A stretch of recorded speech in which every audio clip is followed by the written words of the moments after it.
আসসালামু আলাইকুম। পৃথিবীর যে প্রান্ত থেকে দেখছেন এবং শুনছেন সবাইকে শুভেচ্ছা জানাচ্ছি। সো আজকে আমি বেসিক্যালি আমাদের সেনাপ্রধান জেনারেল ওয়াকারুজ্জামানের কাছে আমি কিছু বিনীতভাবে কিছু প্রশ্ন রাখতে চাই।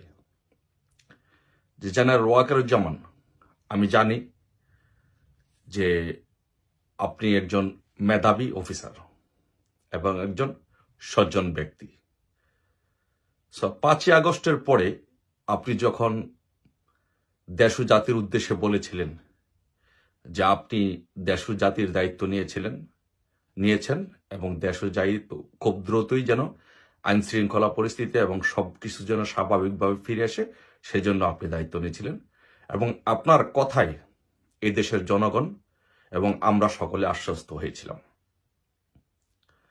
কিন্তু 5ই আগস্টের পর থেকে বাংলাদেশে যা হচ্ছে, একজন সেনাপ্রধান হিসাবে, একটা বাহিনীর সর্বোচ্চ প্রধান হিসাবে আপনি কি এর দায় এড়াতে পারেন? বা ইতিহাস কি আপনাকে কি ক্ষমা করবে? আপনাকে আমি একটি একটি করে বিষয় বলি। আপনি যখন দায়িত্ব নিয়েছেন, দায়িত্ব নেওয়ার পরে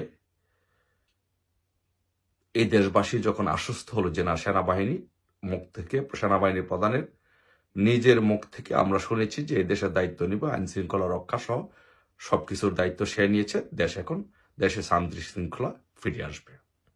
কিন্তু আমরা এরপরে কি দেখলাম? এরপরে আমরা দেখলাম যে বাংলাদেশের সমস্ত এমপি, মন্ত্রী, আমলা এবং আওয়ামী লীগের নেতা কর্মীদের সবার বাড়িঘরে হামলা করা হলো, ভাঙচুর করা হলো, লুটপাট করা হলো। কিন্তু সেনাবাহিনী একজন লুটপাটকারীকে, একজন অন্যায়কারীকে সেনাবাহিনী গ্রেপ্তার করেনি। পক্ষান্তরে যেখানে একজন আওয়ামী লীগের নেতাকর্মীদেরকে পাওয়া গেছে সেখানেই গ্রেপ্তার করা হয়েছে। সো আমার সেনাবাহিনীর কাছে, আপনার কাছে প্রশ্ন, এটি কি একটি দলের প্রতি অন্যায় না? এটি কি একটি দলের প্রতি অন্যায় আচরণ না? একটি জনগোষ্ঠীর উপরে একটি আচরণ না? অন্যায় আচরণ না? সো এর দায়িত্ব, এই রেসপন্সিবিলিটিকে আপনি এড়াতে পারেন?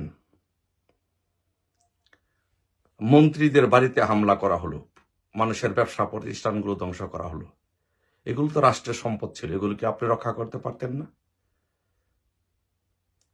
এগুলো কারা করেছে এগুলো কি আপনি জানেন না? সেনাবাহিনী নজরে নেই? অবশ্যই আছে। ধানমন্ডি 32 নম্বরে বঙ্গবন্ধুর বাড়িটি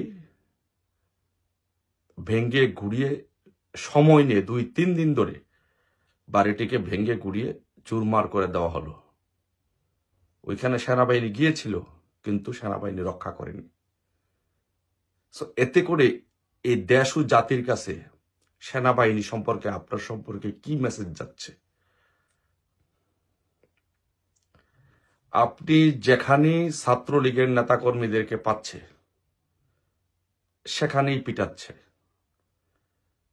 আমি ধরে নিলাম তর্কের খাতিরে যে আওয়ামী লীগের কিছু লোক খারাপ কাজ করেছে বা দুর্নীতিগ্রস্ত ছিল, বা কোনো মন্ত্রী বা এমপি দুর্নীতিগ্রস্ত ছিল, বা কোনো নেতা দুর্নীতিগ্রস্ত ছিল, তাহলে তো বাংলাদেশে প্রচলিত আইন আছে, আপনারা তাদেরকে আইনের হাতে সোপর্দ করুন, আইন বিচার করবে, কোর্ট আছে, আদালত আছে।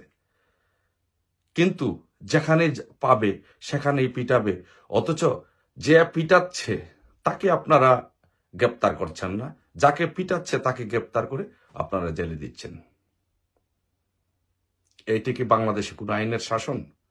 এদেশের জনগণ আপনার দিকে কি প্রশ্ন ছুটছে না? অবশ্যই ছুড়ে দিচ্ছে প্রশ্ন। সিদ্দিকুর রহমান একজন অভিনেতা,